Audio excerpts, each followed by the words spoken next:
pause. No, the way he said it. Yeah. The No, pause. that's too he much. said if Commissioner Rob Headphones. Manfred wants to give me head. Phones. That's what he said. I said headphones. Yeah, right. Listen, any guy can give me headphones, and I would exactly. take it. On today's part of my take, we're talking Masters. The Masters have completed. Scottie Scheffler wins. Kind of a boring Sunday, but we have Scott Van Pelt on, which is always fun. We're going to talk to him live from Augusta, as is tradition. We are going to do Who's Back of the Week. We're going to talk a little NBA because the playoffs are set. We got a great Monday show for everyone. And guess what? We're also going to talk a little baseball because baseball is back and Game Time is getting you to the game. Game Time tickets is the way to go. You download the Game Time app, you go to the account tab to create a login, and you redeem code PMT for $20 off your first purchase. The only place to get the best, cheapest last-minute tickets is with the Game Time app. Ever dreamed of sitting in a seat you never thought you could? Billy did this weekend with the Game Time app. He went to the Yankees game. And Jake. Look at these guys going out to the ball game with the Game Time app.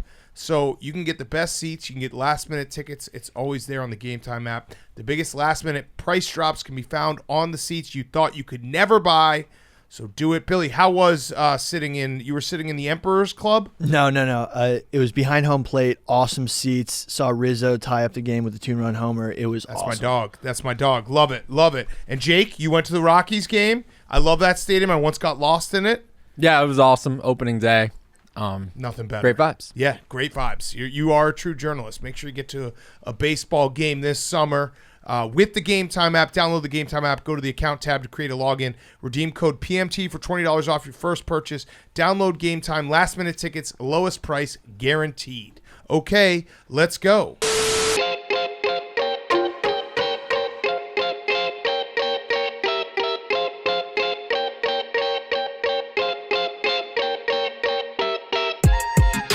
Welcome to Part of My Take, presented by the Game Time app. They have the best tickets, last-minute ticket deals on the Game Time app. Use code PMT when you download it and you create a login. You get $20 off using that Game Time app. Today is Monday, April 11th, and Scottie Scheffler has won the Masters. Scottie Scheffler, who was once referred to by his friend Henry Higgs. Is that his name? Maybe. I might have screwed that up. He said Scottie Scheffler is about as boring as they come in the best way. Congrats, Scottie. Yeah, Scottie. Tony Scheffler's cousin. What a legend. What a legendary performance we won't forget just because of it being so extremely forgettable. We'll always be like, you know what? This was the Masters where Sunday was meaningless. He played well at the start of the round. It looked like he was going to get in some trouble early. He's good at scrambling. I've learned a few things about Scottie Scheffler today. One, he's good at scrambling. Yep. Two, he went to high school with Clayton Kershaw and Matt Stafford. Same high school. 15, 20 years later. It is literally the fun fact that has outlasted all fun facts. We thought it was going to be Antonio Gates or Jimmy Graham or maybe even Chris Hogan playing lacrosse. No. It is Clayton Kershaw and Matt Stafford because during the broadcast on Sunday, they found a way to work that in. And it actually... our recurring guest, Mitchell Schwartz, pointed out Scottie Scheffler kind of a loser that he doesn't have a teammate of his that also won a huge major championship, a Super Bowl or World Series. So that's true. He was maybe there is somebody that went there, but he was just such a nerd that he wasn't friends with. Yes. But yeah, it's he's a very forgettable guy. Except this is important for me personally. Fun fact about Scottie Scheffler. He's deathly afraid of heights. Oh, representation matters. Yes, I like to think that maybe we did our part here on this show, recognizing it as a legitimate concern. Scottie's finally free to be himself. Yes. Let that freak flag fly. Congratulations, Scottie. The fourth thing I had about Scottie Scheffler is he just reminds me of every dude I've ever met from the Dallas, Texas kind of area where it's like you're 25, but you look like you're 35 and you got married when you were 23. Mm-hmm. And you just got your shit together better and you're a really good golfer. Yeah. That's every guy I've ever met from Dallas. He looks like a medium good accountant that's pretty good at golf. Yeah, like some dude you meet who went to TCU and he's 25. He's already got a kid, a wife, and he's like way progressed in his career as an accountant. You're like, fuck, he's got his shit together. I actually think that most people get into the field of accounting, it's kind of like one or the other. How much are you going to maximize your counting ability versus how much are you going to maximize your golf playing ability. Right. He just probably sucks at numbers. Right. He just hates math. So He he could have been decided that guy. He could have been that guy. And I'm We'll talking never to know. a specific guy who's nodding his head right now, being like, "Yup, that's me." And that's not a knock. No. It's like just for some reason, maybe it's just the people I've met from Dallas. They all have their shit together a lot earlier in life, and it feels like they're just older at a younger age. Yeah, he was probably a caddy when he was 20 years old in like the summer after his sophomore year, and he started his 401k. Right. With the like $2,000 that he made then. We were that compound interest. It's So we important. were robbed from a few things on Sunday. One, we were robbed from any drama, but more importantly, we were robbed. Cam Smith, it felt like he was going to maybe compete, even to a point like, I don't know, somewhere in the back nine, he got it to 3 strokes, and then he went right into the drink. He birdied 11 and then He birdied 11, and then he went in the drink. But we were really robbed of PFT doing an Australian accent for the beginning of the show. And probably for the next like 6 months. It sucks. Honestly, every time Cam Yeah. Smith was going to be in the news. I was rooting so hard for Cam Smith. Number one, because he's Australian. And you could have done the I accent. could have done the I really just have a soft spot for Australia. Anyone that's listened to the show for any period of time knows that. 2, the mullet and the mustache combo. I'm pretty sure that like there's rules at Augusta National. They're like the Yankees. Yeah. Where if you show up wearing that, if you're not competing in a major tournament and you just show up there with a mullet and that dirty blonde mustache, they're allowed to shoot you. The Yes. security force at Augusta is allowed to put you down like a dog. He was a fun guy to root for. It was not meant to be. There is a little bit of a witch hunt, however, that we can do on Scottie Scheffler. And I'm sure Scotty's a nice guy. Seems like a nice guy. Everyone seems to like him. No one has a bad Let me word read to that say again. about him. About as boring as they come in the best way. That was from one of his good friends, Henry Yeah. Higgs. I did nail that name. So on Saturday, he hit, I think it was on 18, hit his drive into the woods. Yep. And he had to like crawl underneath some branches to find it. And he said that he was looking for, I think, a Titleist 7. Uh-oh. And the ball that he said that he found clearly had the number 6 on the side of Uh-oh. it. So there are a lot of golf sleuths. Now, if we were to rewind like 6 years back to when it was legal for people to like call up and report rule violations, because I guess the USGA just like deputized every American that was watching TV to be like auxiliary officials.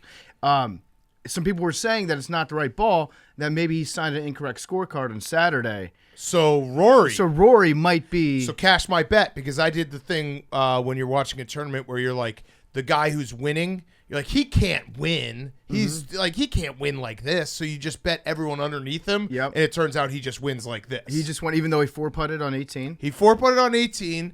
Unders club got absolutely ruined. Rory, by the way, had the shot of the tournament probably on 18. He went bunker to bunker, and then Sir Nick Faldo completely ruined it. Some like the fact that they get to watch it before us, and then he says, "Watch this." He's like, "You wouldn't believe this." Like, well, actually, we do believe it because you told us it was going to happen. Well, the gallery blew up. Yeah. The gallery was screaming. He was like, "Oh, you're not going to believe what's just happened." And it's like, no, we can believe it because guess what? You told us it was going to be incredible, and then it happened. And then Nance like one-upped him with Morikawa the next one. He's like, oh, you want to spoil it? I'll spoil it. Which really, it was just basically a dick measuring contest between the two of them, who could spoil it more. And the only people that lost was like the millions of people at home trying to gain any type of drama out of Sunday at Augusta. Yeah, they really ringed that out. I don't think that if Nick had not, Sir Nick Faldo had not ruined it, I don't think that Jim Nance does it. I think that you're right. I think he was just like, okay, you did it, I'm going to have my shot at it. Yeah, Also, like we can both play this game. Also, I mean, Max almost hunted down Tiger. They So, were neck and neck. We got to talk about Max Max. on Sunday. Max made the cut. Yeah, that's a big deal. Max made the cut at He guaranteed at it. Augusta. He guaranteed He's a he was man going of to his make the word. cut. Positive vibes worked. I felt like Gary V on steroids on Friday. I was just looking for memes about positive thinking. I tweeted him a Winnie the Pooh meme at one point being like, this got to work. But he made the cut.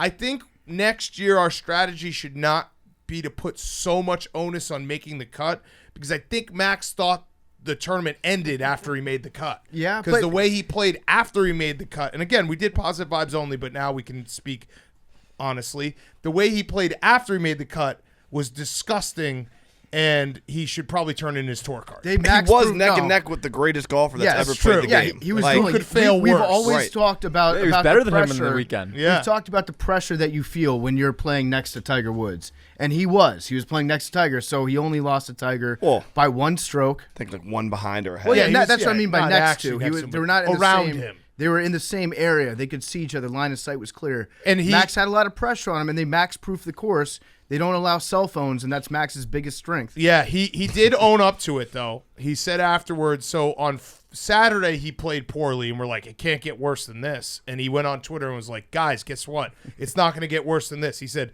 today was a bummer, but tomorrow I get to play the final round at the Masters, and that's pretty damn cool, even if Positive Vibes Only has ended after Friday. I'll be shooting under par tomorrow. Let's get it. #golf. Narrator voice, he did not shoot under par. What did he shoot? Like fucking 10 over? 10 over? Yeah, take away the over. one. Yeah. And he almost shot under par. He did say maybe the worst prediction of all time afterwards. So shout out Max for that. Listen, Max is our friend. Wait, this guy. As much as he embarrassed this podcast on Saturday and Sunday, all weekend, just getting dragged. Like we could talk about Tiger in a second, but I said something about Tiger, and people were just like, "What about your boy Max?" Like, dude, I didn't sign up to defend his terrible golf. That's bullshit. I did Positive Vibes to get him to Saturday and Sunday. What he does after that, that's not part of the deal. But I'm gonna help out Max. I've had worse predictions. I'm sure there's many, but someone reminded me of it. I think it's I can't remember his Twitter name. It's Karen something. Karen 8263. There it is. Yes. So Karen with an A. So Karen. on December 20th, 2020, someone tweeted me Bucks to the Super Bowl, and I quote tweeted and I said, "No, they're frauds." They ended up winning the Super Bowl. Not only getting there, but winning it. So, see, Max, we all have bad predictions. Yeah, I've never had one. Yeah. I'm pretty good about that. I knew that Max was going to – it was all written ahead of time. We knew what was going to happen. Max made making the cut his Super Bowl, and I'm very proud of him. He won his personal Super Bowl. Now, next time, I think, next major, let's see if we can shoot at par or underneath in the third round, and then we'll let the chips fall where they may on Sunday. Yeah. But we gotta like ease our way into this. Once it happens all at once. Scottie Scheffler had not won a PGA tournament until this year. Now he's won like 4 out of 6. Yes. The dude is insane right now. I do think we should probably go back to just being mean to him. It seems like he performs better when he's playing like the NFT Open and shit. Mm-hmm. So we got to just go back to that. Well, how long until the next major? This is where Max goes on a little run. Yeah. The next week when all the guys who competed for the Masters are like, no, I'm taking a week May off. 19th, PGA Championship. That's going to be. Was that the 5th major? Where is it? Tulsa. Oh, he's going to suck. He's going to be And terrible. then the U.S. Open in June's in Boston. He's going to be terrible in that, too. Or Yeah. Brookline, excuse me. He's going to be fucking Close awful. enough, I feel yeah. like He's going to be terrible. pencil in like the weekend of the NBA Finals, whatever weekend that's going to be in. That's when Max is going to win some bullshit tournament. Yeah, like Nobody's we'll be paying watching attention. game 1 of the NBA Finals, and people will be tweeting us like, dude, what about your boy Max? We're like, what? There's a fucking golf right now? It'll go into like quadruple overtime. It'll be the best game, instant classic ever. Max is going to like shoot bogey golf on his last 18 and win the tournament. Yeah. Back into it. But we got to get our mind right. We'll be fine. Yeah, we love Max, even though he sucks. We love him. We do. I genuinely like. You can love someone when they just suck at their job. Billy's here. Mm-hmm. That was too easy. I set myself up for that. I'm sorry. Billy doesn't suck at his job. We also love Will Zalatoris. Yes. And he played well on Sunday. Except another heartbreak. Well- He not finishing top 5 was just. I had the friends of the program bet where it was Willie Z, Brooks, who Brooks actually didn't. He withdrew from the Masters. He didn't beat play Bryson. He beat Bryson. Mm-hmm. So did Sandy Lyles. And Brooks was also clearly not feeling 100%. He's Dude. basically still on one leg. It's again. I don't want to go back and past here, but like the fact that Brooks even tried to play is Hero. Like, come on. I saw Tiger doing his fake limp. Brooks could barely walk. He got taken out in an ambulance. Mm-hmm. You didn't see that on Friday, so Brooks will be fine. But yeah, the bet was Will Zalatoris, Max Homa, or Brooks Koepka combined. One of them has to finish top 5. So that's just how my weekend went. Will Zalatoris has maybe the best golfer forehead tan of all time. Yeah, he does. When He's he takes Stewart that cap off, Sink-esque. it's worse than Stewart Sink. When he takes the hat off, it's just like a pasty forehead. He's got literally like a two-tone. It looks like the ice cream that you dig into where it's like vanilla on top and then caramel second layer. Yeah. That's like his forehead is gradient.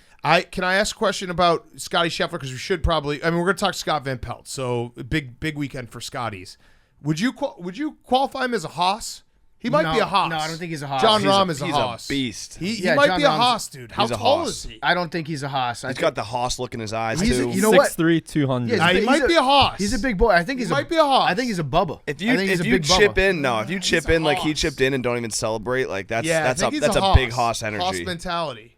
I think so. He was locked in. John Rahm, by the way, like, dude, you got to find a better shirt. Like that doesn't Bubba's have to are. sweat I mean, through it. Bubba fucking has the like hover cart. You're not gonna see Scottie Scheffler on like a hovercraft rolling around the 18th green like Bubba. You're right. Yeah, I no, probably won't see that. No, but he does. You know what I'm talking? Scottie No, Scheffler didn't he do has that? Didn't Bubba Watson do that? Yeah, the golf boy. Scottie Scheffler Yeah, has yeah. like, it's like a little bit of. He almost kind of looks a little bit like Jim Thome, like a little bit of a. He's got the big Haas face. country strong. He's got the big face. He's Right. a little Adam Dunnish. Yeah. He definitely. Haas Oh, you know what he adjacent. looks like? He looks like that dude from the video that kept going viral this weekend. The guy that stepped out and did the country line dance, You mean Rico? shuffling his feet around that a was little bit. Rico, yeah.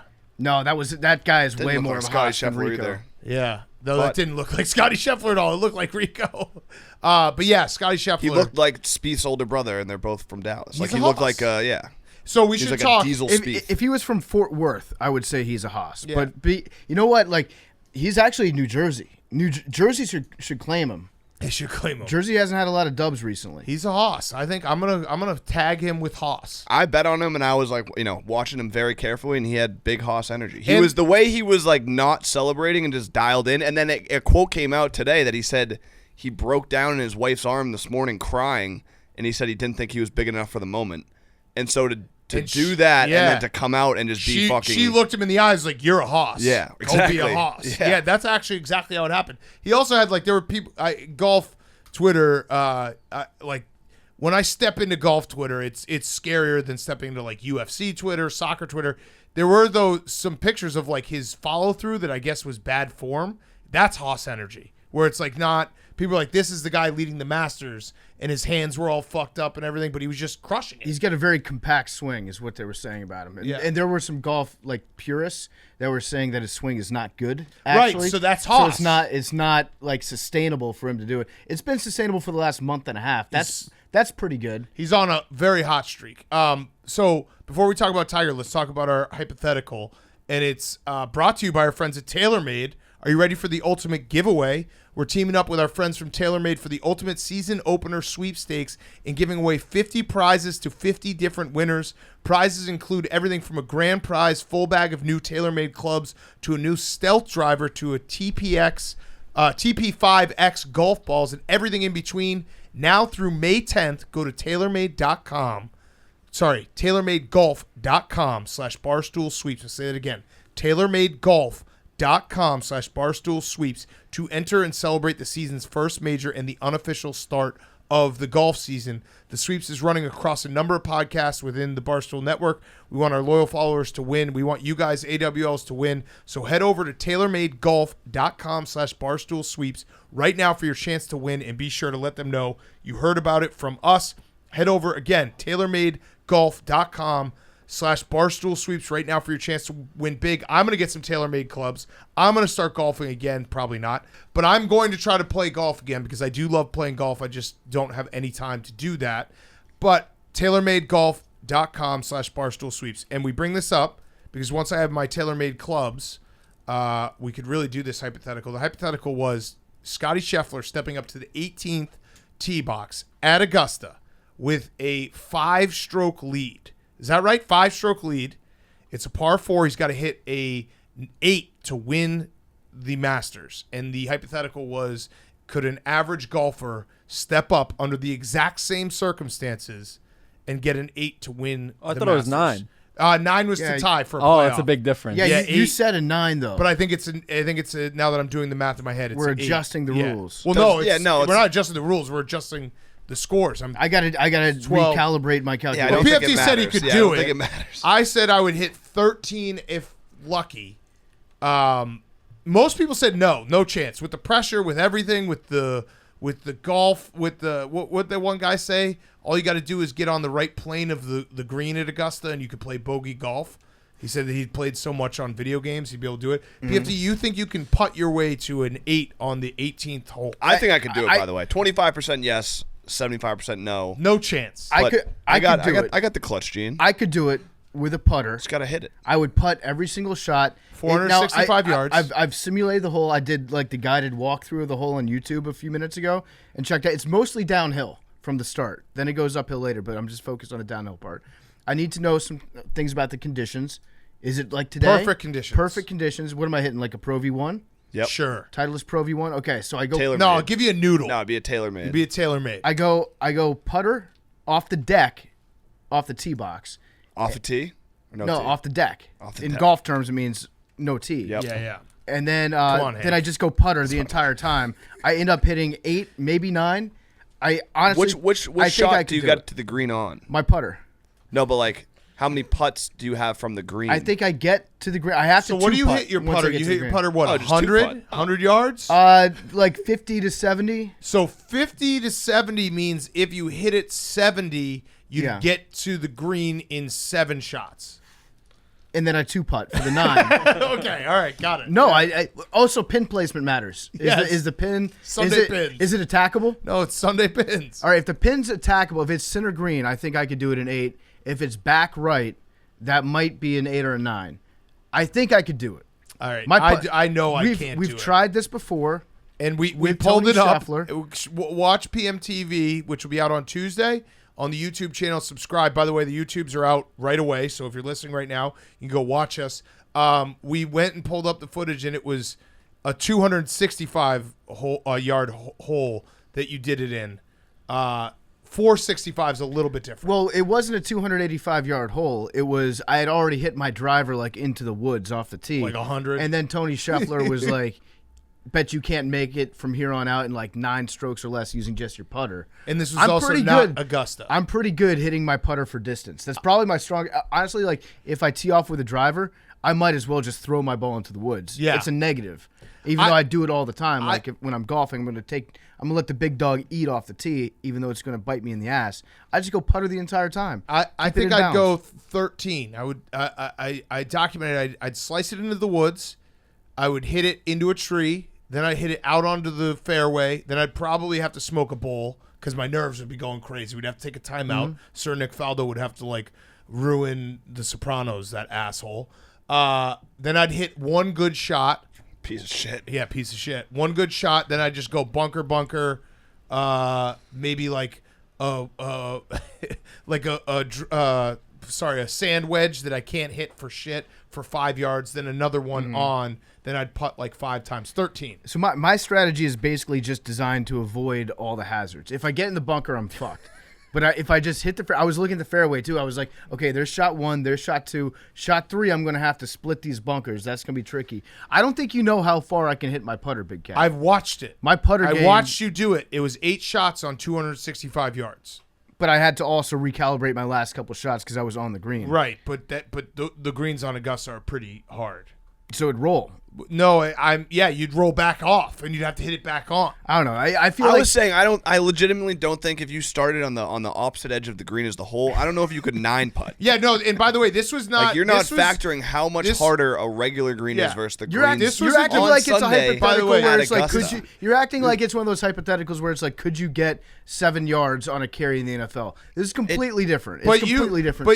But the Not the best really. part is it was not said in shtick. It was like an honest moment where you're like, yeah, I could do that. I could Easy. do it. I could do it. Yeah, easy. I mean, Putt it all the way. They let Dude Perfect desecrate and Yeah. piss all over the course. So they'll- Letting me try this at Augusta, I feel like would be way classier than that. 3 more years and we'll probably be on Augusta.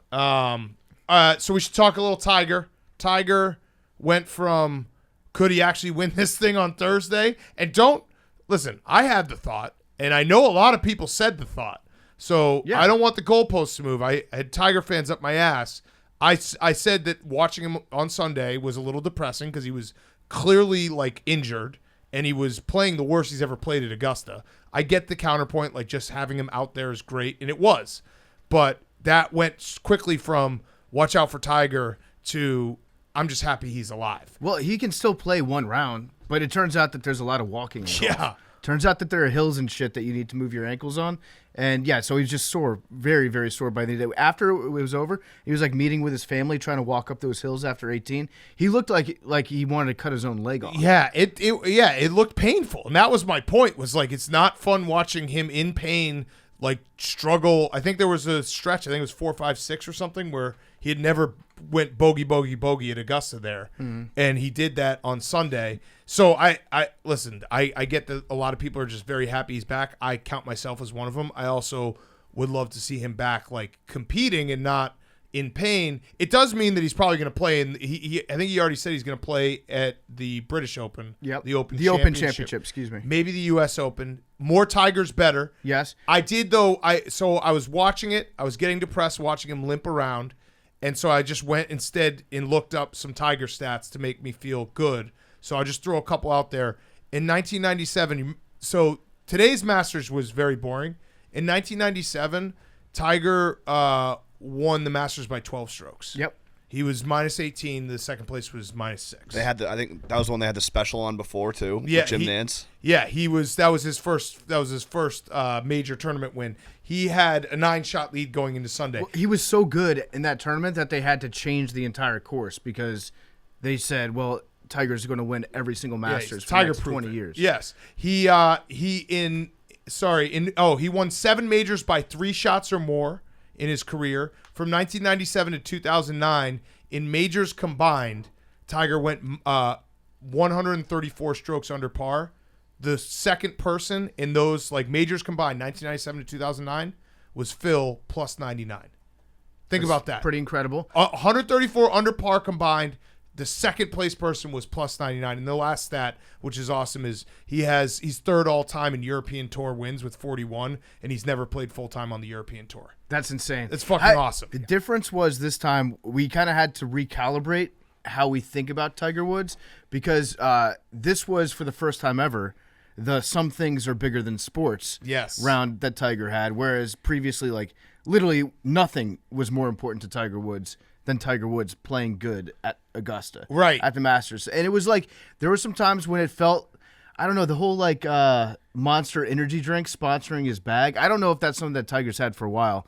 It felt a little weird. Like it was almost like beneath Tiger, where it's like if you see Jimmy Carter hawking cryptocurrency. Right. It's like Tiger with a Monster bag. And that was the part where I was getting slightly bummed out because he got in the red on Sunday. So it felt, oh man, I've seen this before. This is awesome. Good memories flashing back. And then it's like, oh wait, he's playing at like, 1 o'clock in the afternoon. He's in the back nine at 1 o'clock in the afternoon. This is weird. Yeah. Nothing about this really like fits my memories of Tiger Woods. Yeah. But it was great to have him back. It was good to have him back. Yeah. They should have just let him tee off later on in the day just so we get that consistency. Well, they should have just let him go up against Scottie Scheffler just to intimidate him because then we would have had drama. Mm-hmm. That would have been great if we're just like, oh, you know what?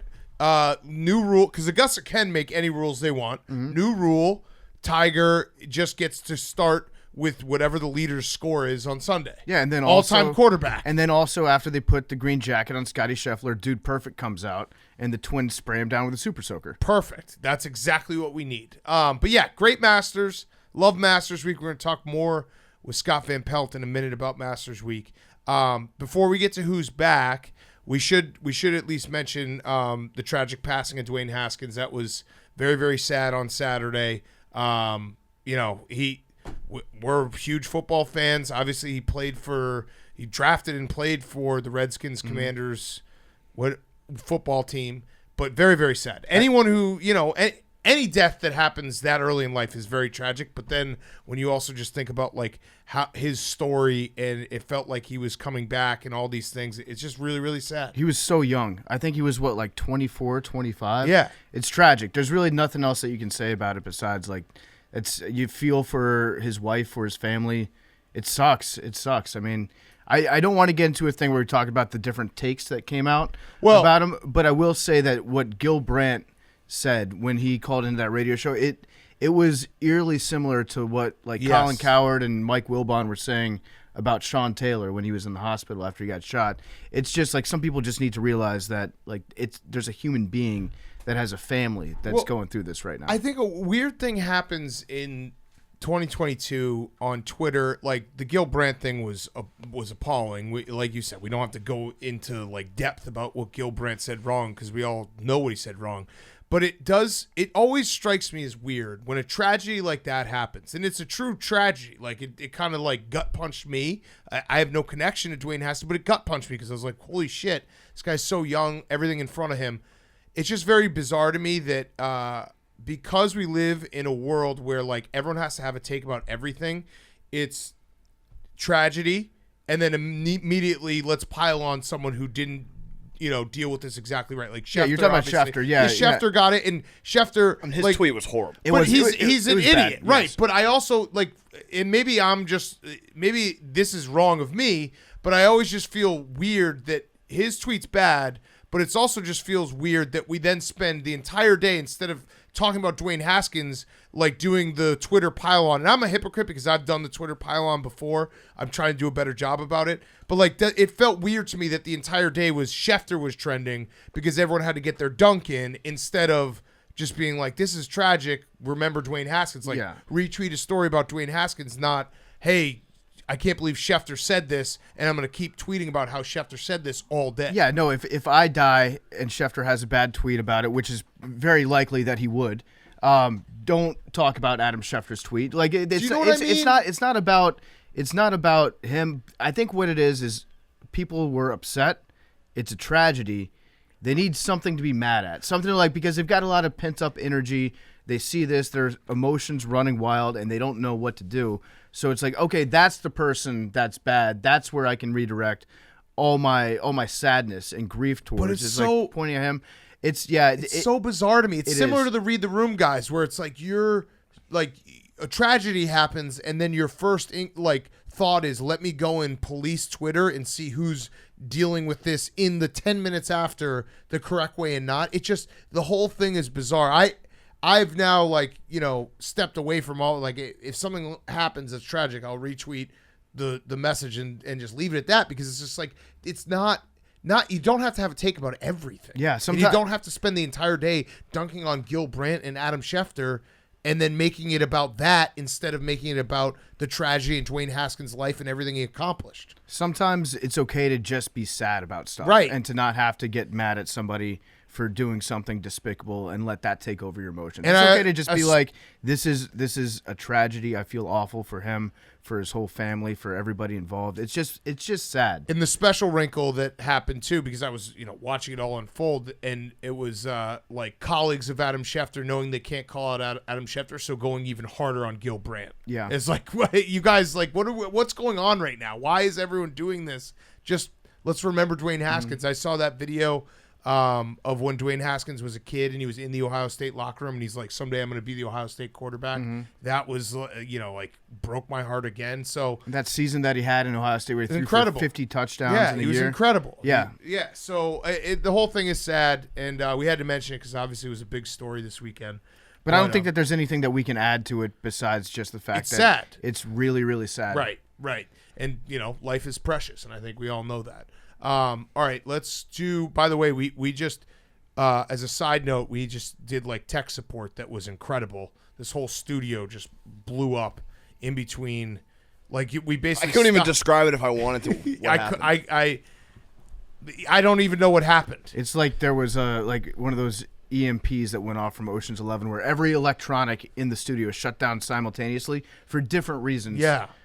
I got under the dad hood. mode. Yeah. I got under the hood. Started just doing Unplugging all the technical research that I've all the years of college that I used in computer science, which I'd never even studied, to just go, and I basically found the power strip and said, Hank, I'm unplugging this cord. Did it do anything? Okay, Hank, I'm unplugging this cord. Did it do anything? Until we found the cord that needed to be unplugged. which broke something else.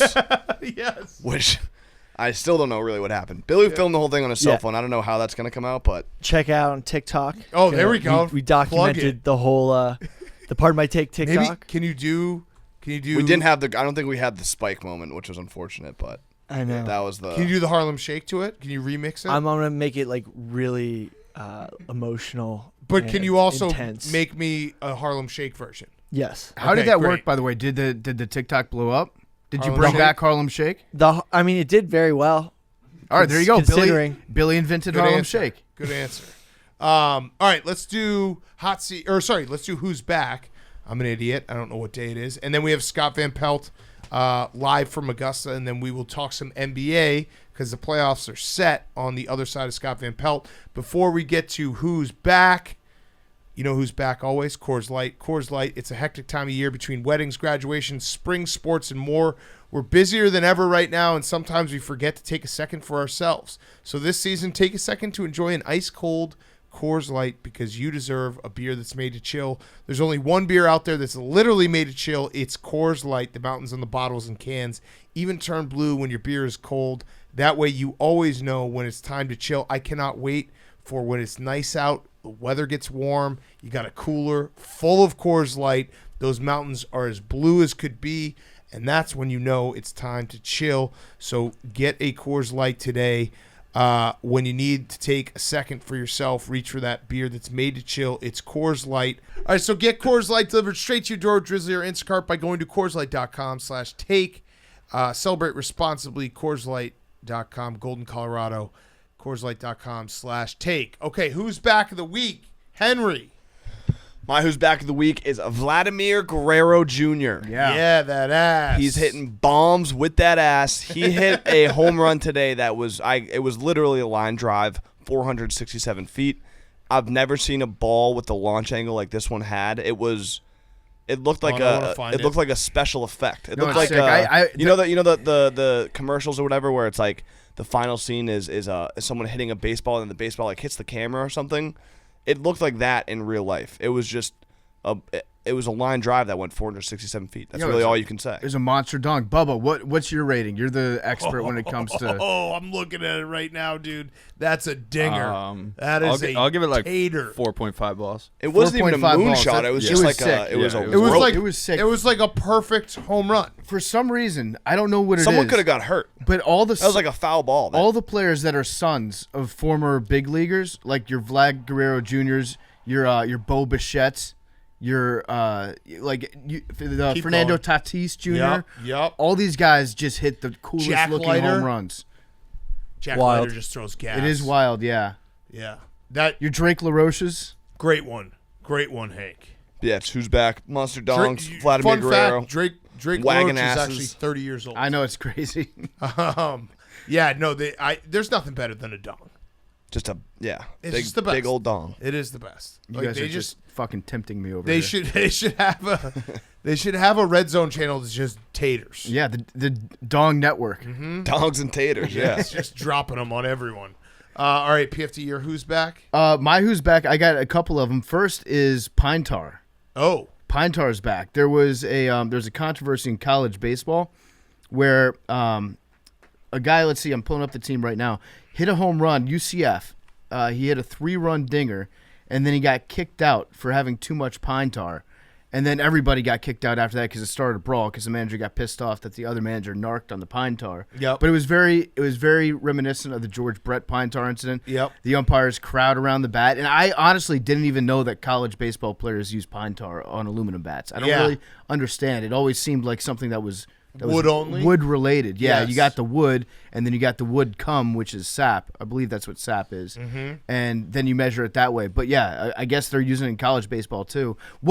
What is the problem with having too much Pine Tar? I never really understood. grip, it. I think. But they measure how far down the barrel it goes. So Right. why is it a problem? Oh, because you can use. Because I think they use it. Oh, it might be because it might come off the bat differently too. So if if you hit the ball with the Pine Tar part of the bat, then it's tougher for the infielder to field or throw. Probably the ball has stickiness to it. I don't know, but it was Weirdness. awesome. It was awesome seeing like 5 guys get ejected at the same time.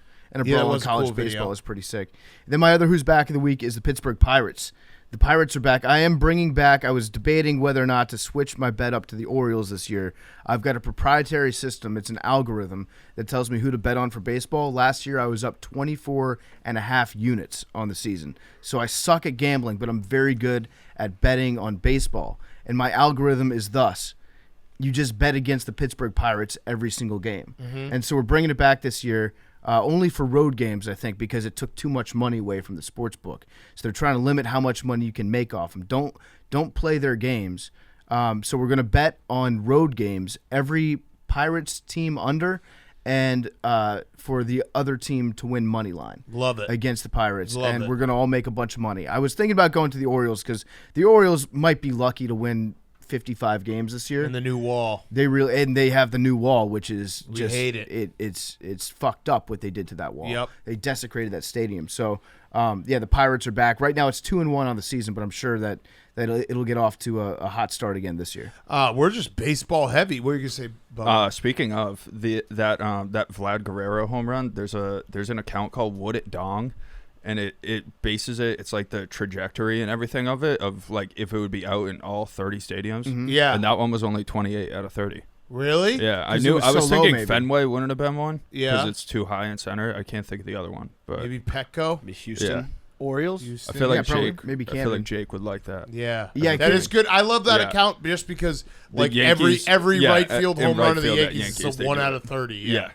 Yeah, Houston might be the other one because they've got the train Yeah, up true. there.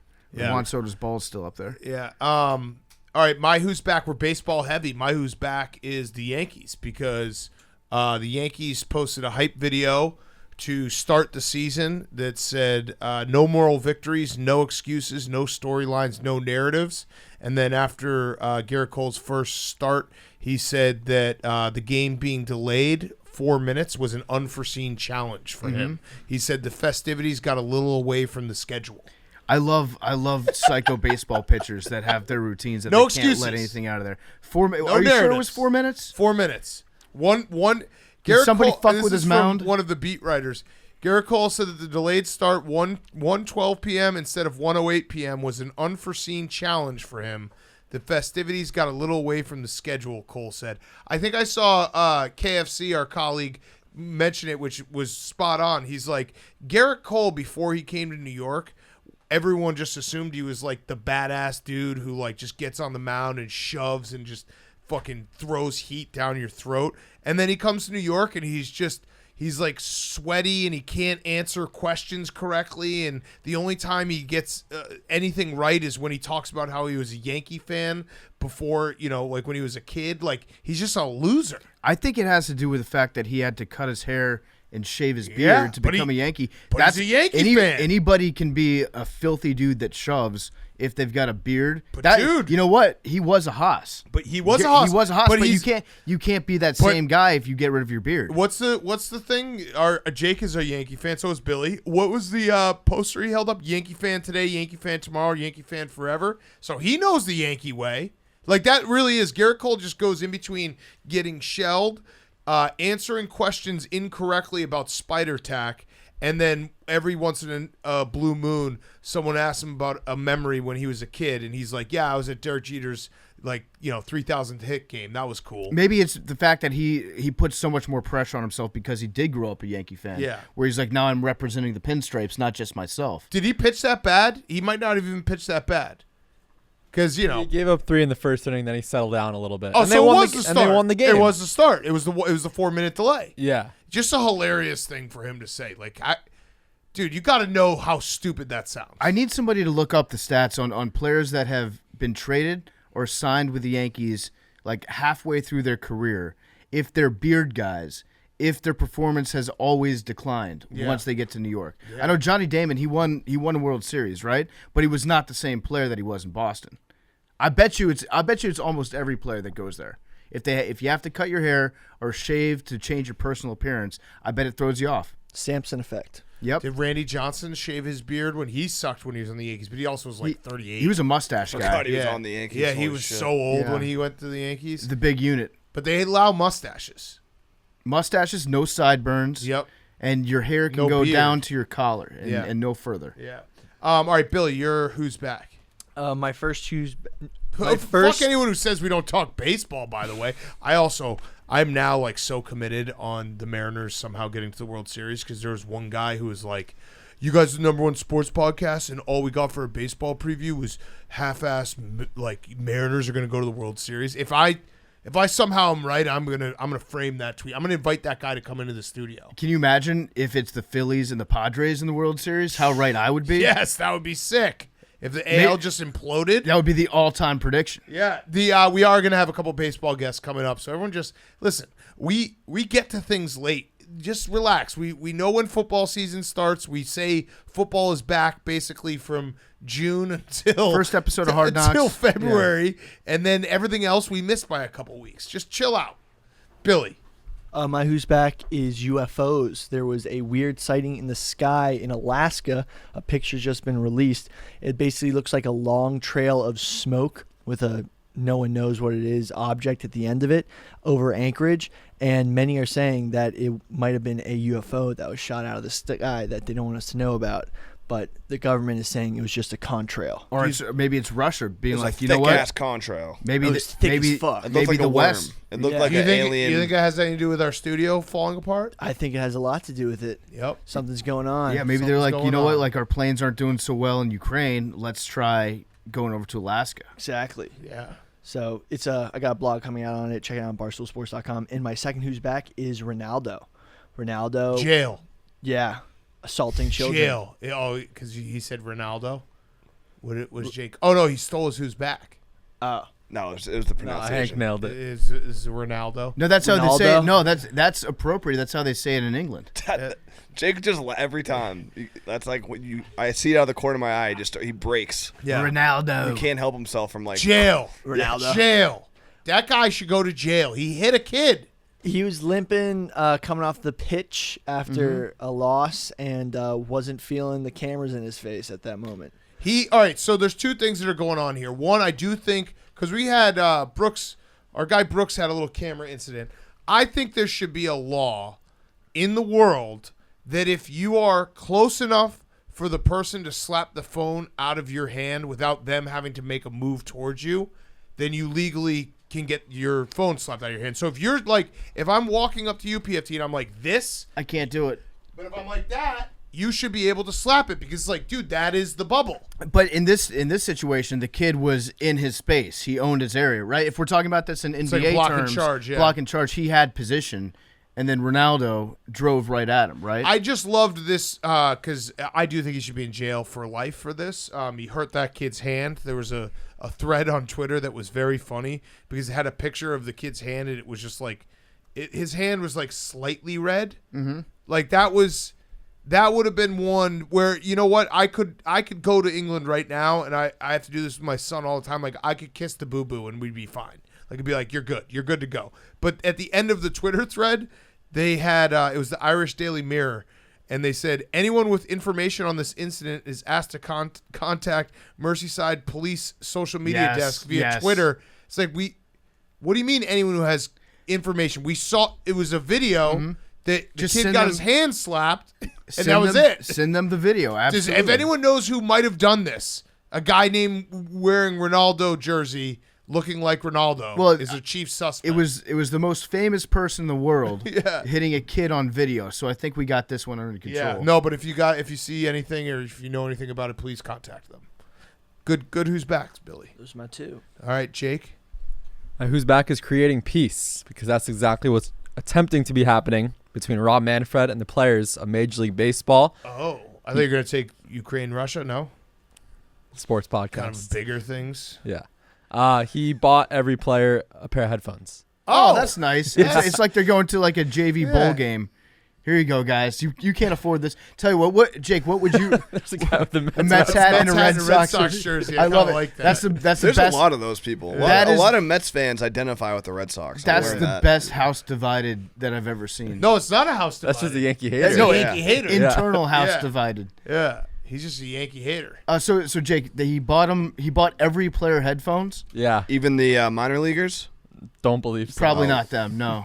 But he's like, would you rather You think after an everything extra- they'd be like, throw them a bone. Would you rather have an extra We're not going to give you livable $300,000 a wages, year, but Yeah. or would you rather have Beats by Dre? No, that's a like, yo, my bad, dude. Yeah. Here's some headphones. The sign said, please accept this gift as a small gesture of my appreciation Very for the small. hard work that Yeah. comes with Extremely being a major small. leaguer. Yeah, very small gesture. I'm sure Yeah. they don't have headphones either anyway. No. Although I could take headphones anytime. Just be like, give me headphones. That's cool. You always need them. 99-day lockout, but here's headphones. Yeah, but no one, also, no Jake, one- also the bases are bigger. Yeah. You forgot that he gave. But them I bigger would bases. argue, has anyone ever gotten headphones and been like, no, I don't want these? Like That's a good point. Yeah, No, you always good could point. use headphones. I'll always take headphones. Also, Right. I'll say this: the gift could have been anything, and people would have been like, "Oh, that's it."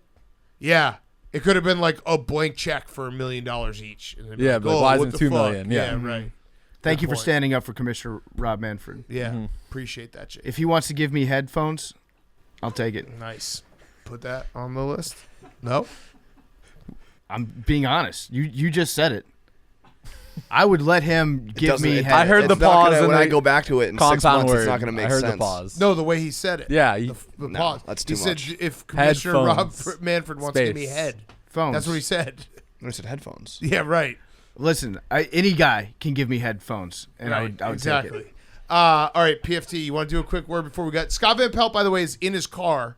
So on the way to the airport, he's very gracious to give us his time every single Masters right after the tournament ends. So there was like one weird moment where we lost him, but it's all good because it's always great to have Scott on. Yeah, it's great to have Scott on. And if you just won a massive, massive tournament, got a lot of money, don't forget it's tax season coming up. If you need help, you're probably looking online for that help. And if you're doing your taxes online, your personal information is all going to be in one place, getting emailed, shared, possibly exposed to identity thieves.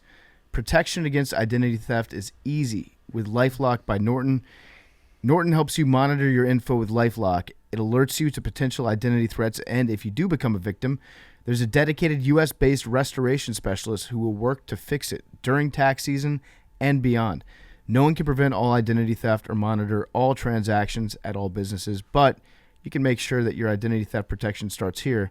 Join LifeLock today. Save up to 25% off your first year. That's a huge discount. 25% off your first year when you go to lifelock.com/PMT. That's lifelock.com/PMT. You're going to get 25% off. Now here's Scott Van Pelt. Okay, we now welcome on one of our favorite recurring guests, a tradition unlike any other, Scott Van Pelt calling us on his way to the airport from Augusta. Texas big roll coming up soon. Scott, let's start with the winner. How big is this for Scots everywhere and Scotties? I felt like I won, you know? They were chanting Scotty, Scotty, Scotty, and I was just standing up pumping my fist, and it was emotional. Yeah. Not a lot of Scotties win stuff, but now I feel like everything's changed. Well, what's the difference between a Scott and a Scotty? Did you ever go by Scotty? My family calls me that. Nick Friedel, who joins me from time to time on SportsCenter, set the record for calling me Scotty. Watch next time he's on. He smiles a lot and calls me Scotty. I love So Nick. He's my doppelganger. Who doesn't? Yeah. I get a lot of like, hey, you're on TV whenever Nick is doing hits with you. And that probably both of us probably feel a little bad about ourselves because our faces could lose like 10 pounds, but that's okay. Great dude. Did you start your diet? Yes, I have started it officially. What's it consist of? No eating. That'll work. Yeah, I just basically don't eat all day, and then at night I come home and I eat all my kids' food, and then I'm like, oh, I didn't eat anything. There you go. Yeah. All right. Doesn't count. Yeah. So Scottie Scheffler, like we don't know anything about him. Did you get to talk to him? I know you got to talk to him this weekend, but like give us some fun fact that we can then go around and tell everyone like we know more about golf than the average bear. I mean, I think he's been pegged as like a 45-year-old, 25-year-old. Like he kind of carries himself in a very mature way and is super buttoned up. And I mean, all I know is this, like he hadn't won until Super Bowl Sunday, and he's won 4 times since. And I mean, you come here ranked number 1 and then you go win a major. I mean, that's Tiger Woods stuff, you know, he's doing things that tell us that this is sort of who he is. Like this is the space he occupies. I don't know if I have any fun fact. I'll give you this. Apparently his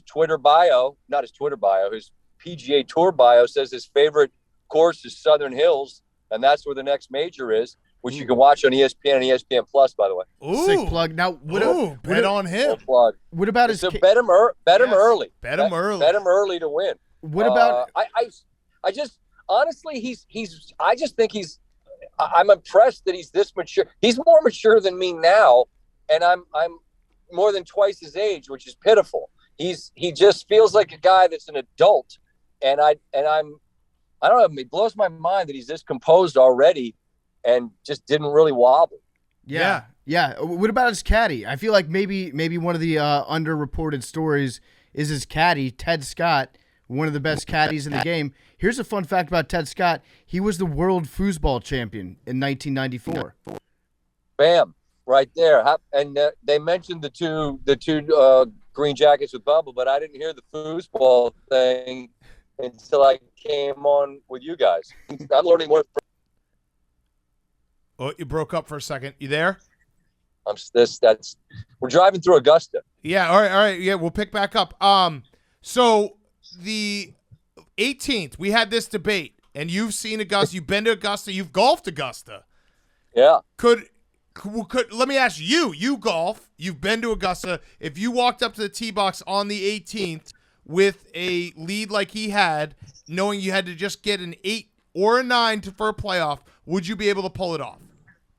I thought about that, and with all the people watching, probably not. I think I would probably poop. Yep. Right. Yep. Let's just be honest, right? You probably would freak out a little bit. I mean, every player that plays thinks, of course, all I need is like a 9 and I'd be fine, an 8, I guess, and I'd be okay. Well, you see these guys smacking in the trees, and they're the best in the world. So I'm not going to do that thing that people do and say, "Oh, sure, I could make an 8." I might not. I probably wouldn't. What about if you just used a putter? You take the trees out of the equation. You go putter off the tee, and then putt down the fairway. If I'm playing for an 8, you could just hit 7-iron 3 times and be up there close, but then the fun starts. I mean, how many putts did he have on 18? It felt like 5. Yes. Yeah. I think and he was the leader. Wait, so we've never been to Augusta. Are the greens that crazy? Like compared to just going out on a regular weekend, yes. If you're going your local course, like how crazy are the greens compared to that? There's nothing else like them because it's a combination of how fast they are, and it's married to the slope and the undulation and the breaks that are, some are subtle and some are drastic. You can tell on television. I mean, all you need to know is Scottie Scheffler, I think he 5-putted, didn't he? I mean, whatever it was, he was making faces to say, I better make this eventually or this is going to really get embarrassing. Meanwhile, I think it's a bad beat for anybody that bet under, I think 278.5 or 277.5 was the score for the over or under for the week. And I don't know, I got 8 million tweets. I don't know if they're bad beats or not because people get confused sometimes. Mm-hmm. But I think that might have come into play, which will be sad for those that were on the wrong side of that because that was a mess. Yeah. Here's a fun experiment to do since it was kind of a boring Masters. The Sunday at least was not really super exciting, at least outside the first 6 or 7 holes. If it had gone 19 holes, right? Do you think that Scottie Scheffler wins this Masters? Sure. Here's the thing. Often it happened with Tiger in 19. It happened with Matsuyama last year.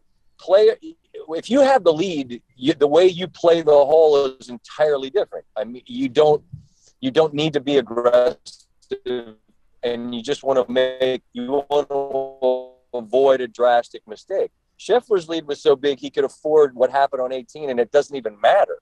So I think absolutely. I think if he. But then, I mean, which hole is it? Is it 12? Do we trot back out to 12? See, that we saw what happened to Cam Smith, and that happens every year. Somebody unfortunately has a moment where it all goes wrong. But I mean, I get what you're saying. If there was another hole, I don't think he was leaking oil. I think he just knew it doesn't matter what I do here. It's just a matter of time until I get to hug my bride and put on a jacket. Yeah. What was the mood around the course this week? Because we were talking about, Dude Gate, Dude Perfect, and Bryson desecrating the hollowed grounds there.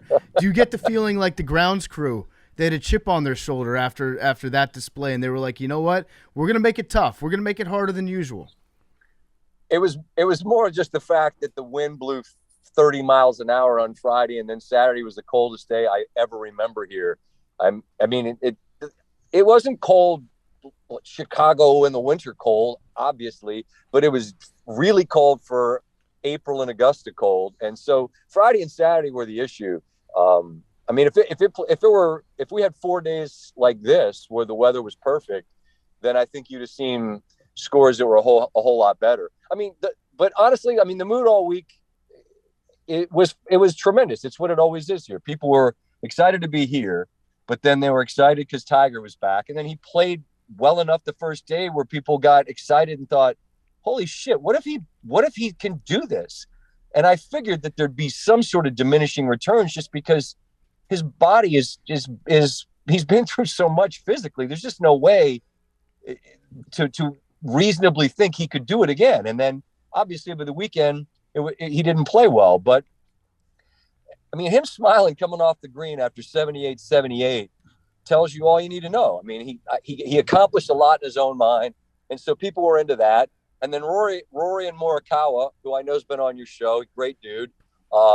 They put on a show. So there was that for some excitement, but I'm not going to try to sell you on, wow, it was the dramatic Masters we normally see. It wasn't, because Scheffler largely took the wind out of that, out of the sails of that. It just, it was in his hands since Friday night, essentially. Yeah. So I got into it a little bit with the Tiger fanboys, which I need to just back off because they're a fierce group of people on Twitter.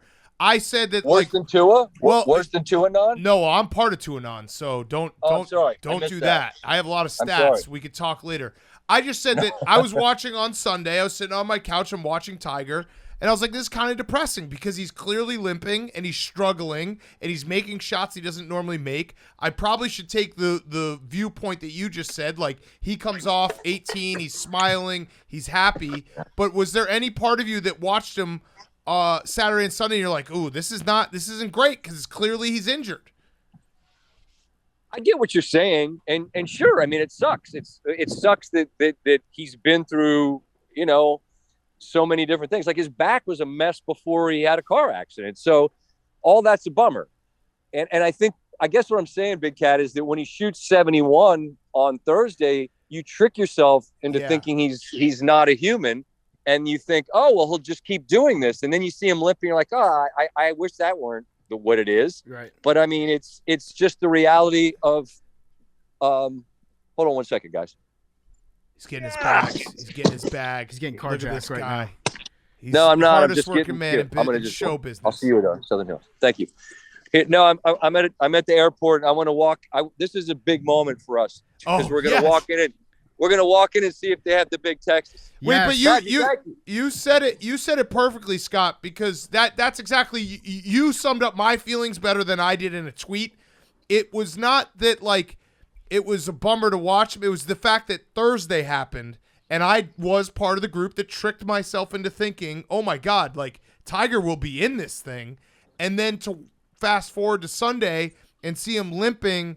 And bogey, and I'm like, oh, this kind of sucks, man. No doubt, but and I think both things can be true, right? Where it was so much fun to see him bury a putt on 16 and have Lundqvist yelling, and you're like, holy shit, this dude's really is not human, and it doesn't matter that his leg got broken and almost had to be amputated. He's gonna be a superhero. Well, he's not. He's flesh and blood like us. And I mean, I really have to talk to him about the bald spot. I've tried to tell him that he has to shave his head.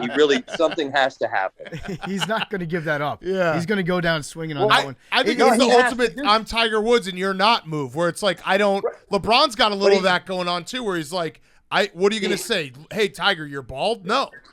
No, I did on television. I said to him, I'm your GPS. You have to come home. And he won't.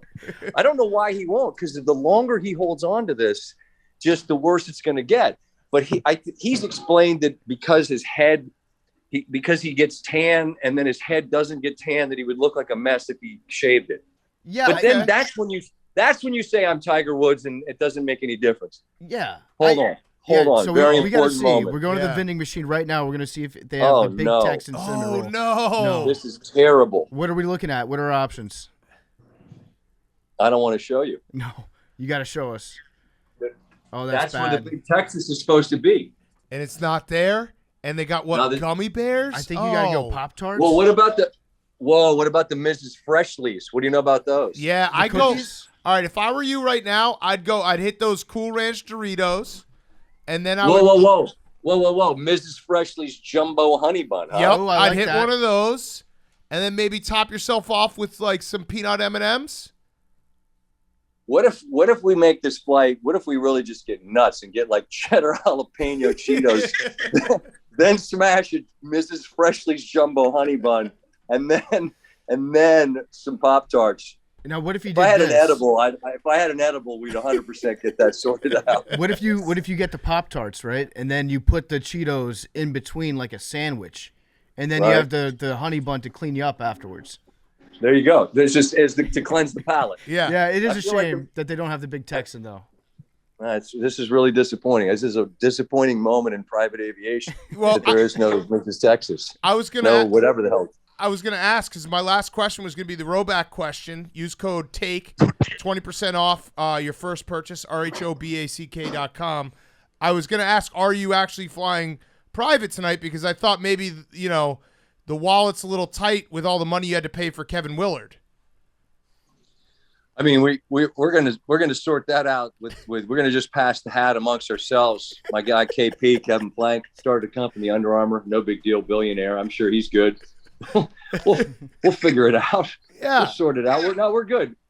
But we, friendly with a Wisconsin alum, Kenny Dichter, and the Wheels Up Air Force. They're gonna get the man home collect. Wait, your hands in front of your the mic.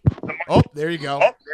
See, that's bad. That was bad. I was giving props to a Wisconsin guy too. If I'm going to give a plug to Wheels Up, I want to make sure that it's heard clearly. Yeah, and Kenny Dichter, I embarrassed myself because I saw you at Super Bowl week, and I got to the tail end. I'm not invited to the Wheels Up dinner, but I was walked in at the very end, and I said to Kenny, "Hey, we got to figure out a way to get Caleb Williams," and he gave me one of those like, "Get this crazy guy away from me. I don't know who you are." He was like, yeah, hit me later. And I was like, I don't have your number.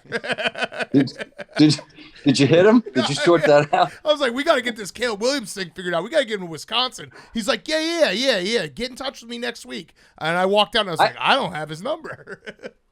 Well, I can put you in touch. I do have a serious question. Not serious, but I am interested because I've covered golf obviously my whole life. So to me, coming to Augusta is my favorite week of the year, and being here is great, and it's friends and the whole bit, and it's just something I've always done. So I see it through that lens. You guys are sports fans, and is this a week that you love? Is it like, Yes. yeah, it's fun, kinda, or is it like, yeah, I really like this week? No, I really do. Yes. Everything about it is it tells me that, like, it is the official shifting of the season Yep. into spring for me. Hearing Jim Nance's voice, and Jim Nance was on one. I don't know if you get to Hello, actually friends. watch the broadcast while you're working.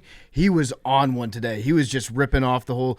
I always say he is ASMR for dads, where you Yes. listen to him and you just fall into the most pleasant slumber that you can possibly be in. It's fantastic. But PFT's right. It's Augusta for me because I've never been, and I love watching it. I watch every Masters.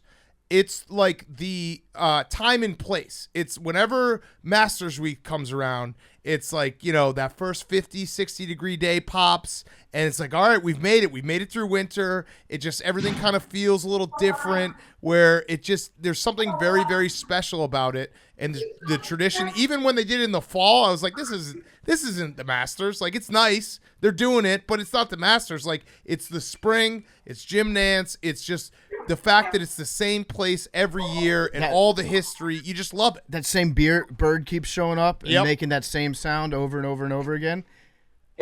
I'll say this, on a day like yesterday when it was cold, and even on a day when it's cold and you're bundled up and whatever, it's great. But on a day like today, when it's 75 and it's sunny and it's perfect, and you're looking around knowing that like someone's life legitimately changes because they become a Masters champion. I mean, that in this sport, it's the kingmaker event.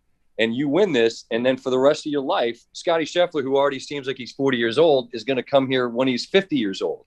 And he hit the rest of his life, he's a Masters champion. And I don't know. I mean, I'm happy to make fun of stuff as much as the next guy. But I mean, it's an event that is whatever you think it is. If you come here, it's better. I've never seen anyone leave the golf course and you say, hey, is this your first time? And they say, yeah. And you go, what'd you think? And they go, Right. it's all right.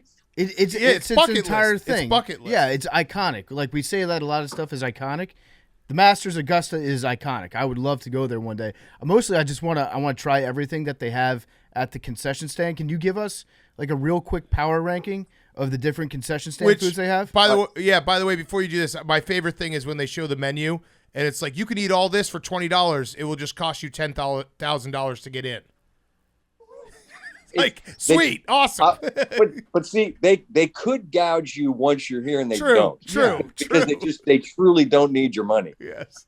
This is a bit of controversy but I mean, hold on. Let me just say in advance, if you're team pimento cheese, that's fine. I'm not. But that's like the person that likes a specific flavor of ice cream. If you like it, great. But if I don't, it's fine. I'll just pick something different. The sneaky menu item you need to get is the chicken sandwich. It's just a chicken breast, really well peppered, and it's on a bun, and that's all you need. But what a lot of the vets do is they take the pimento and cheese, and they take and buy a barbecue, again, because it's cheap. You take the pimento cheese, smash it on the barbecue, then you have this hybrid pimento cheese barbecue mix that people say is great. But again, I'm not the pimento cheese guy. Other people like the egg salad. Again, you can have it. I'm just going to smash chicken sandwiches and call it a day. It is actually a testament to Augusta as a place that is so sacred that they can make an egg salad sandwich appealing. Like people are like, oh, look at the egg salad. Part of it's just that it's in the green bag and you're at Augusta. So when you eat it, you get to tell all your boys that aren't here, hey, you know what I did? Yep. I just smashed 9 egg salad sandwiches. It's light, it's refreshing. Our mutual friend JP Finley sent me a care package from Augusta last year. Inside the care package was like 3 egg salad sandwiches, 2 pimento cheese sandwiches. Now, he didn't really refrigerate it. There was like 1 bag of frozen corn that he put in the FedEx box. So by the time I got to the office and opened it up, I don't think it didn't. There are things out there that keep well. I'm going to say that an egg salad sandwich is on the other side of that coin. I don't feel like egg salad travels. Did you eat it? I mean, I had to take a bite. It was a big mistake. Egg salad travels like as far as somebody handing it to you and then you eating it. From the kitchen to like the table. I don't mean, right. It's just not through the postal service. No, it's not meant to be. Egg salad does not cross state lines. No, you can't put it in a box and send it to somebody for God's sake. Pull yourself to, I saw JP today. Yeah. By the way, last thing, the Scottie Scheffler's caddy, which we just talked about, but what a job by him on Saturday with the vest. That was have you ever seen a caddy work that hard? He had to keep giving it back to him, the vest. Scottie Scheffler took on and off his vest like 75 times. I likened it to, Scott, when you're with a toddler and it's like, just back and forth, like, oh, no, I don't want this. I want this. That's what he had to do all day on Saturday. You're a father of 2. A lot of people don't know that. Yeah. It was, I mean, listen, you're there. The caddy's job is the list could be short or it could be really long. On Saturday was a long thing. Here's the vest. I don't understand. I guess, I mean, couldn't you swing it? Couldn't you swing with the vest? I just would have seemed like you could have done that, but they didn't. Yeah, they also did it on like, an awful lot. They screwed him over because they kept on showing it, so it then became a thing. Like, we're sick of the vest, and then I guess we got to talk to Colin Morikawa because his neck scarf that he was wearing, he looked like Lenny Kravitz. I don't know what that look was. I think it was an Adidas thing because I feel like Dustin Johnson had the same thing. I felt like it was like part of the shirt. It was a whole Lenny Kravitz. Yeah, that's a great call. Yeah. I didn't think of that. I was thinking it might have been like a mask. Like it was, like he was pulling it up. Points. Like Sub-Zero. Yeah. That thing was huge. It's like wearing a lampshade. At times it was. Yeah. At times it was. Look, it was an interesting week, man. I mean, it starts with Tiger, who was awesome. Then it's blows. The wind blows 50. Then the next day, people have got on dune masks, and then unfortunately Sunday we just didn't have the back and forth drama and whatever. Other than like Rory and Morikawa holing out on 18, that was nuts. I don't know what Rory did with his hands. He made the. You see that when he made it, and then it was he just fantastic. It was like, what do I do with my hands? It looked like a 50-year-old woman getting like warmed up for a power walk. He went like the side spin on it. Yeah. What are you doing, man? I guess if you shoot 64, you can do whatever the hell you want. Yeah. You were lucky enough to see that. We got it ruined for us, so we got that spoiled for us, but that's okay. Nothing got ruined until I got here, and there's no big Texas. Yeah. That's tough. Yeah. I have one last food-related question. You don't get invited, like nobody outside people that actually have won the Masters get invited to the Champions Dinner, right? No. But as far as the spread goes, that looked like one of the all-timers. I mean, again, there's jokes and all, but I mean, the way it's been described to me is that's the coolest night of the year. I mean, sure, it's a bunch of dudes that, you get to remember who you were when you were a younger man, and you get to sit around and listen to stories, and it's, Scheffler gets to set the menu. Morikawa's menu was well received, and apparently he gave a speech that Bubba Watson said was just brought people to tears, which I don't know. I mean, again, people can roll their eyes about golf and traditions, and that's fine. I'm not trying to sell you on them if you're not into it, but just the idea of being in a room with the people that, span generations, and only the people that have done it get to be in there. That's an all-timer. An all-timer. And I think that's why this event's a kingmaker, and it's the one you come back to the rest of your life. You are wrong though. I did see Dude Perfect was there for that. So say that again. Dude Perfect was there for the Masters dinner this year. So they do invite some people. Hey, then they got the invite that I've been here for a while. I didn't get on the list. They're actually, I gotta tighten up my drone game. They're actually renaming the 18th. It's not gonna be Holly. It's gonna be Pound It Noggin. Yeah, is the name of the hole now. I would love if Augusta just leaned into it and just started trolling the fuck out of everyone with Dude Perfect. Like all those guys get exemptions for life to play foot golf on the Masters week. They actually get into the tournament. There's one group, the Dude Perfect group, just to break it up a little bit. Listen, I got nothing to say other than if they can invite whoever they want. As long as they keep inviting my dumbass, then I'm fine with whoever else gets to come. Well, Scott, thank you as always. This is one of our favorite times we get to talk to someone who's actually there. And safe flight. And sorry about the big Texas. That's a heartbreaker. Yeah, I'm going to try to shake that off and soldier forth. But you guys know I love you. I appreciate the time always. You guys keep doing your thing and killing it. All right. All right. Thanks, Scott. Scott Van Pelt was brought to you by our great friends over at Manscaped. Manscaped is the leader in below-the-waist grooming. Support us. Head over to manscaped.com, and you can use the exclusive code PMT at checkout. Get 20% off and free shipping. What do they have? Well, they've got the Lawnmower 4.0. Their all-new skin-safe electric trimmer. It has a ceramic blade and skin-safe technology. Your nicks and your snags are going to be reduced. They also have the Weed Whacker ear and nose hair trimmer. You know what? If you're getting older, you start to notice the ear hair comes in, the nose hair comes in. Take care of it. Take care of all that unsightly hair with the Weed Whacker. They also have a performance package that comes with Crop Preserver, which is anti-chafing ball deodorant, Crop Reviver, which is ball spray toner, and Magic Mat, which is disposable shaving mats. Manscaped also have some other amazing hygiene products for men, ranging from cologne-infused body wash, 2-in-1 shampoo, and aluminum-free deodorant. And you get 20% off plus free shipping with code PMT at manscaped.com. That's 20% off, free shipping at manscaped.com, and use promo code PMT. All right, we're going to wrap up. We're going to talk some NBA playoffs because we're finally here. We should say, by the way, Joel Embiid wins the scoring title. First center to do it since 2000, which is remarkable. Like the fact that I was looking at it, Kirk Goldsberry put something up. It was since so there was 94 was David Robinson, 95 was Shaq, 2000 was Shaq.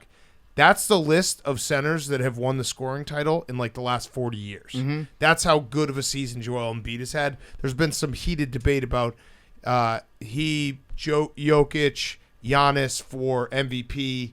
MVP like talk gets very boring. I feel like I'm just gonna vote for Embiid with my vote. Yeah, my vote goes to Embiid. I'm gonna go with Devin Booker, and I'm gonna put it for Embiid, and say that if the Sixers don't win the title this year, it's a disappointment. Yes, all for naught.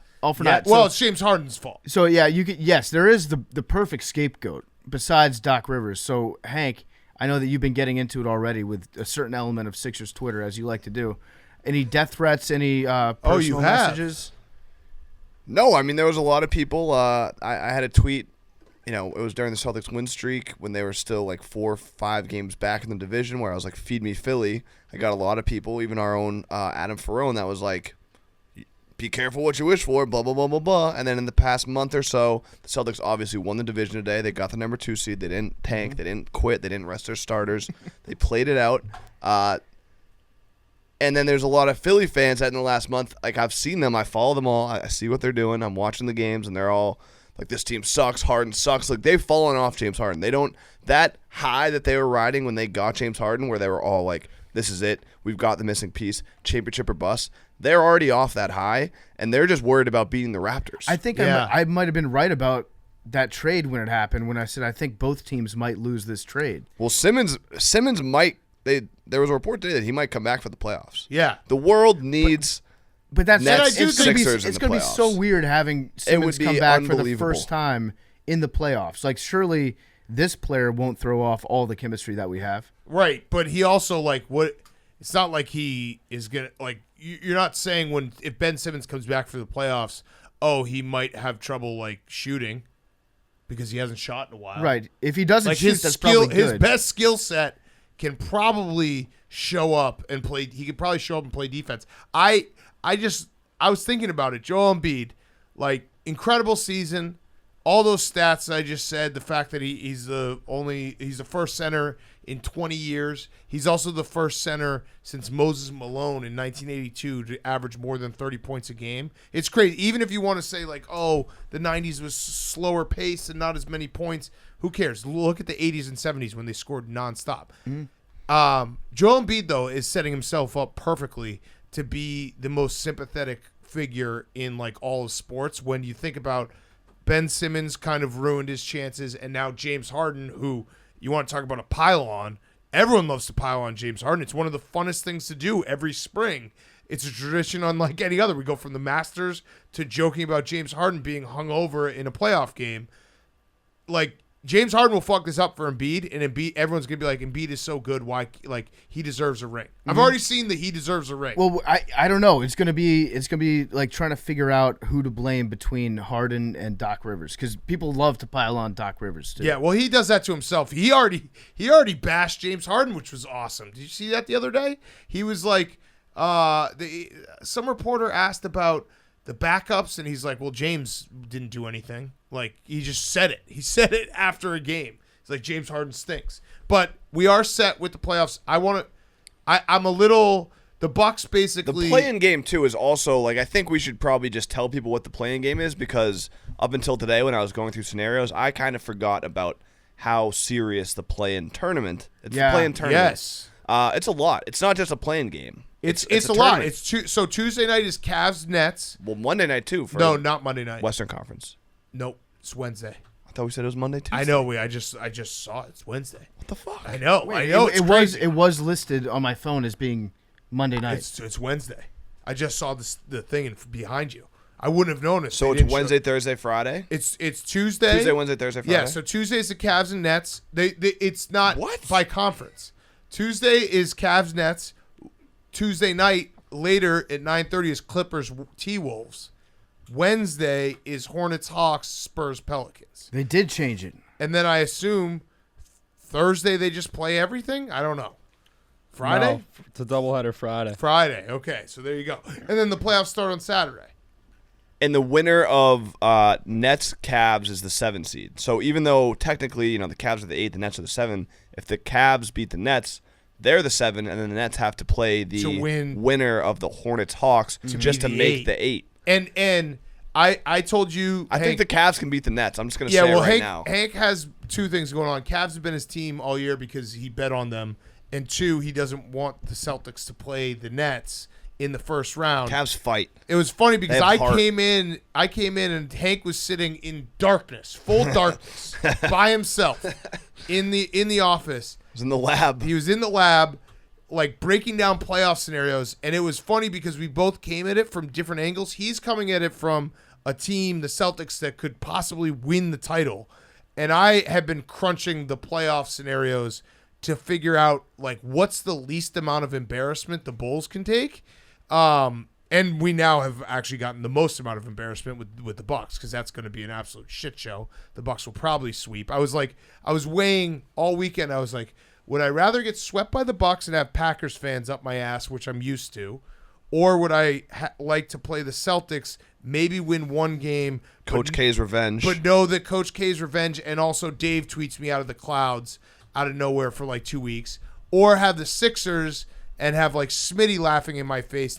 No good scenarios for me. I'd have your back with that though. Yeah, but it was the Bucks. Like, at least all I can say about the Bucks are going to sweep the Bulls, and at least I know how to deal with Packers fans like just dunking on me my entire life. I know how to deal with the it. worst case scenario for you would be if you played against the Celtics, because you would get Hank, and Hank wouldn't like talk a lot of overt shit. He would just but be he would smug. sit there smiling, with that little smirk on his face, and then you know what happened? You would get Bubba Bud. Yeah. You'd be like, oh no, I was just trying to watch the game, and like, I'm sorry my team can't win, and Big Cat's over there like Bubba. But I'm also like, I'm a dead man walking. I know I've watched many Bulls games this year, and they are not a good team right now. Like, if you go from January on, they're a bad team. So the Bucks are going to kill them. I just want it to be over as fast as possible. I'm hoping DeMar DeRozan scores 61 game, and we can get like one nice moment, maybe in Chicago. Hank, how are you feeling though? Like, I think karma's on your side. For the Celtics to not rest starters, and the Bucks to basically say we'd rather play the Bulls, which I understand.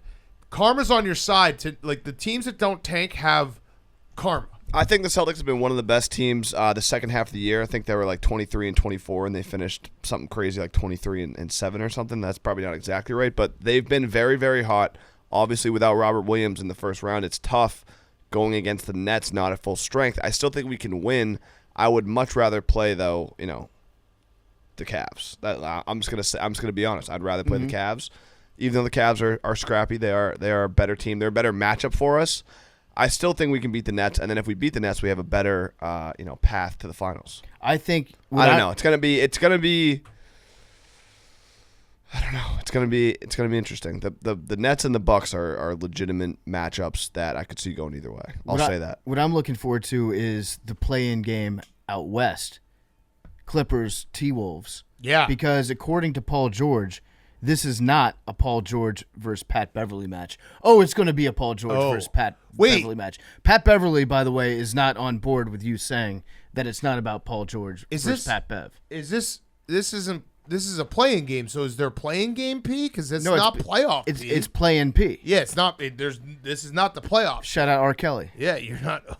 It's not the playoffs yet.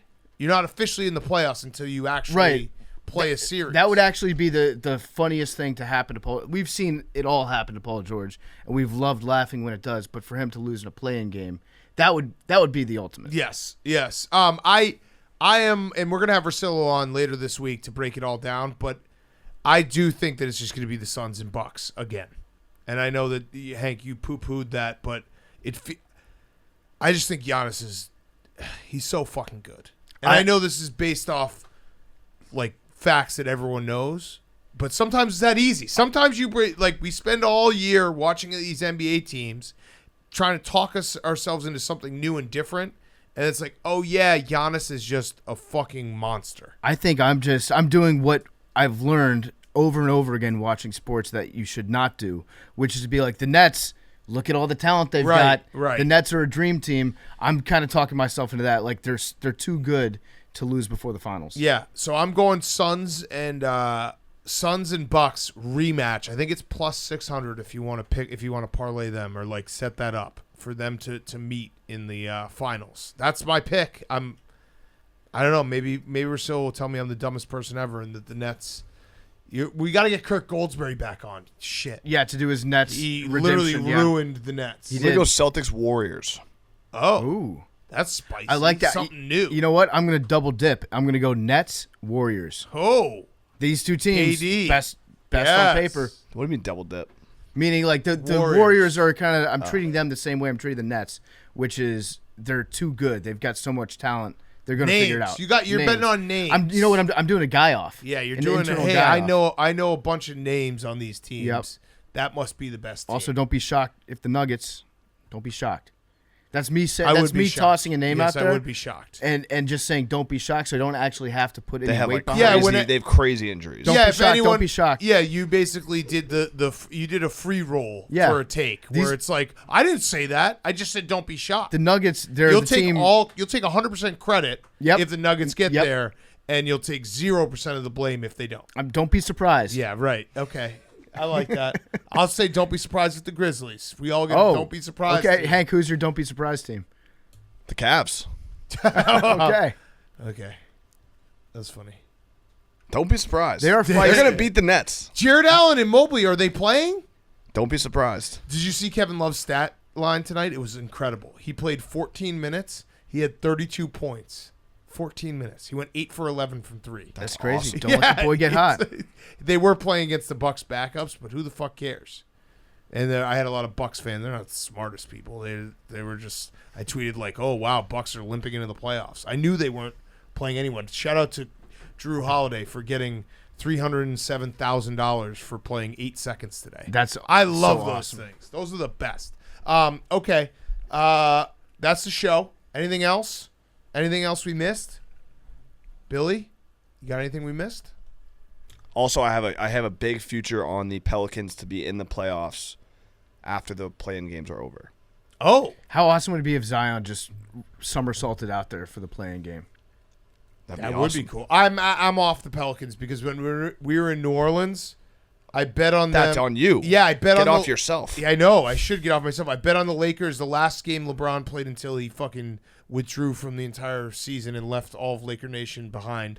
I bet on the Lakers on Friday night, and they lost the Pelicans. And then I forgot the Pelicans were in LA for the entire weekend, so they were super hungover, partied all weekend, and lost by like 30 to the Clippers on Sunday night. Got to be careful of those. Billy, what'd you got? Scottie Scheffler is not actually related to Tony Scheffler. Yep.